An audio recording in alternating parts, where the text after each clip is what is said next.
कालितारा षोडशी भुवनेश्वरी समन्विते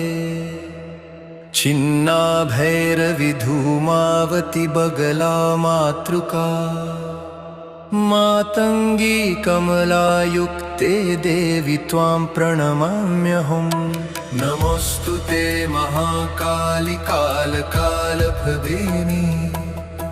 नमोस्तुते श्मशानस्था भयनाशिनी योगिनी नमोस्तुते खड्गहस्ता मुण्डमाला विभूषिते